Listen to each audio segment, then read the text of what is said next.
Hello everyone, very warm welcome to my channel learning with Komal. तो आज की video में हम computation of tax on company study करेंगे।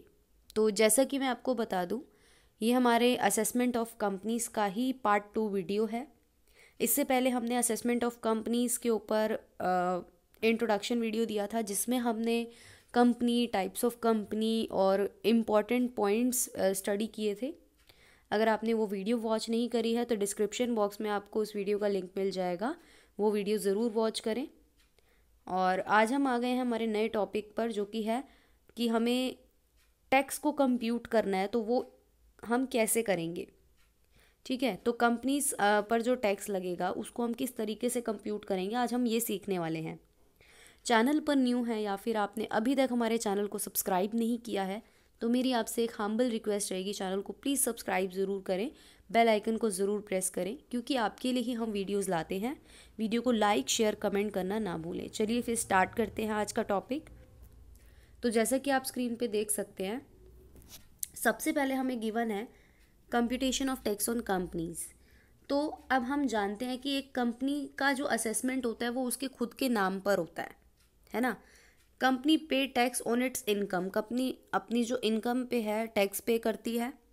और हम जानते हैं कंपनी एक सेपरेट एंटिटी है, एक डिस्टिंक्ट यूनिट है, यानी कि उस कंपनी जो है, कंपनी का एक अलग अस्तित्व है, यानी कि कंपनी खुद से, खुद के नाम पर जो है टैक्स देती है।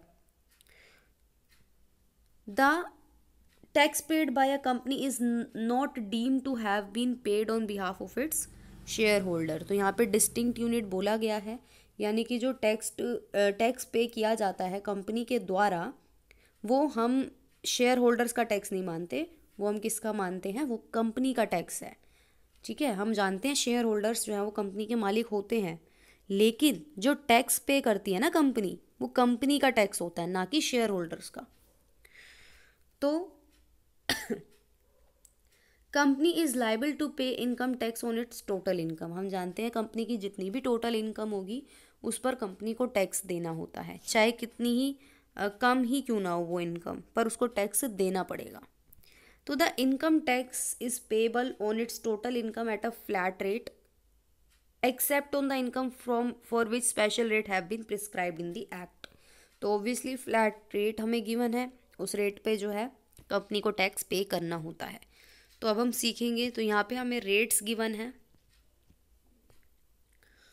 तो जैसे कि आप देख सकते हो, सबसे पहले हम बात करेंगे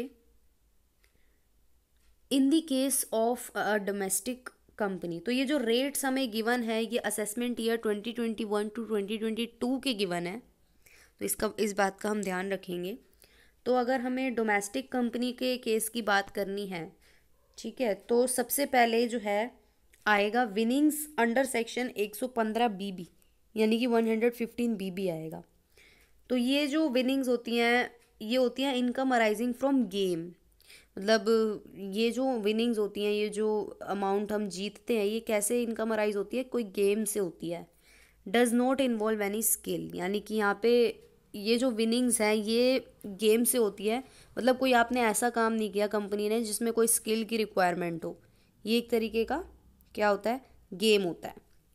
तो उससे अगर कोई इनकम होती है कंपनी को, डोमेस्टिक कंपनी को, तो 30% का जो है चार्ज रेट टैक्स जो है वो कंपनी को पे करना होता है। उसके बाद बात करें STCG, यानी कि शॉर्ट टर्म कैपिटल गेन अगर कंपनी को होता है, जो कि हमारा स्पेसिफाइड है इन सेक्शन 111A में। तो ये जो है सेक्शन 111A, ये हमसे क्या कहता है कि income arising from transfer of equity shares, मतलब जब हम इक्विटी शेयर्स का ट्रांसफ़र करते हैं तो उससे अगर कोई इनकम होती है शॉर्ट टर्म में, तो उस पर हम कंपनी को जो है 15% टैक्स पे करना होता है। नेक्स्ट आता है LTCG, यानी कि long term capital gain under section 112। तो 112 के अंतर्गत कौन सी इनकम होती है, 10% for gain exceeding the limit for ₹1,00,000।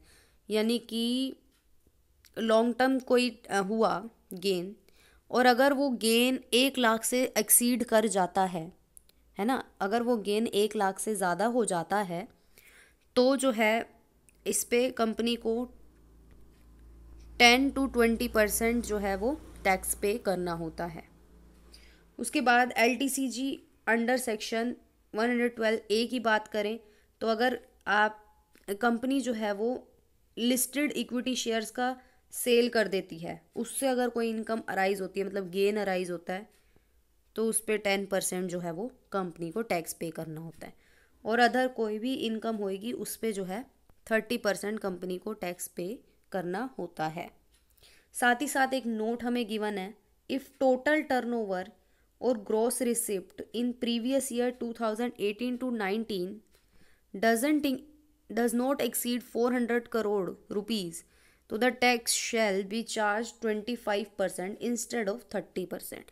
कि अगर कंपनी का ग्रॉस रिसिप्ट या कंपनी का टोटल टर्नओवर ना 2018 और 19 वाले प्रीवियस ईयर में 400 करोड़ से ज़्यादा नहीं एक्सीड किया, मतलब 400 करोड़ से ज़्यादा नहीं हुआ, तो 30% की जगह कितना आ जाएगा, 20% आ जाएगा।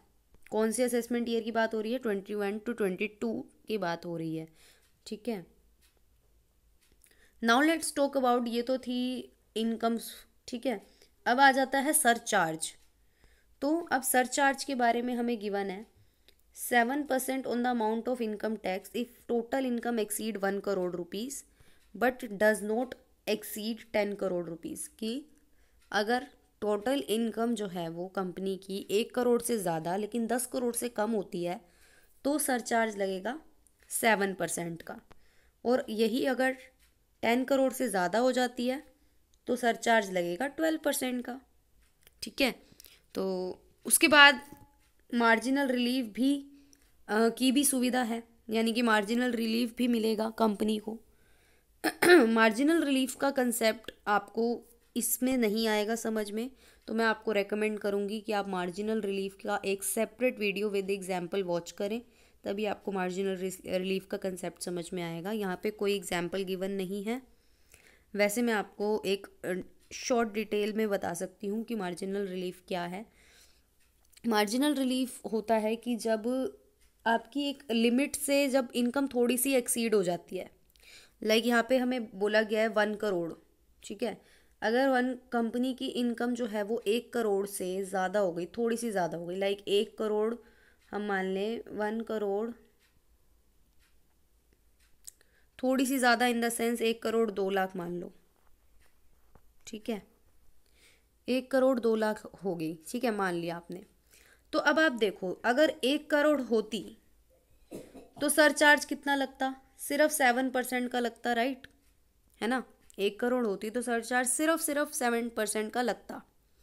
लेकिन अब सिर्फ क्योंकि सिर्फ 2 लाख के बढ़ने की वजह से सरचार्ज कितना देना पड़ रहा है,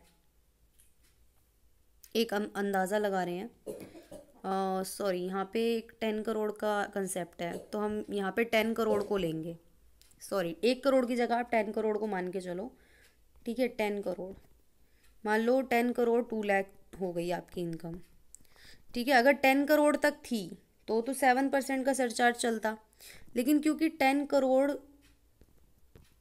2 लाख हो गई, मतलब सिर्फ 2 लाख के बढ़ने की वजह से, मतलब एक्सीड हो गया ना आपका 10 करोड़, तो आपका कितना लग रहा है, 12%। इससे क्या हो गया, टैक्स बढ़ गया 12%, सीधा 7 से 12% देना पड़ रहा है ना, 7 से 12% देना पड़ रहा है। तो इसीलिए गवर्नमेंट जो है वो एक मार्जिनल रिलीफ का कंसेप्ट लाई है। गवर्नमेंट कह रही है कि हम तुम्हें मार्जिनल रिलीफ देंगे, मतलब ठीक है, तो ये कंसेप्ट इसको बताता है। और जब मार्जिनल रिलीफ मिल जाएगा देन आपका हेल्थ एंड एजुकेशन सेस भी लगता है, जो किस पर लगता है, इनकम टैक्स और सरचार्ज के ऊपर लगता है। यानी कि जो भी इनकम टैक्स होगा और जो भी सरचार्ज होगा उसके ऊपर आपका 4% का हेल्थ एंड एजुकेशन सेस लगता है। उसके बाद in the case of a company other than a domestic company की बात करें, ये तो था डोमेस्टिक कंपनी का केस। अब हम बात करेंगे in the case of a company other than a domestic, यानी कि जो डोमेस्टिक कंपनी नहीं है, उन कंपनीज की यहाँ पे बात हो रही है। तो उनके लिए आप किस तरीके से टैक्स को कंप्यूट करेंगे। तो नंबर 1 हमें गिवन है,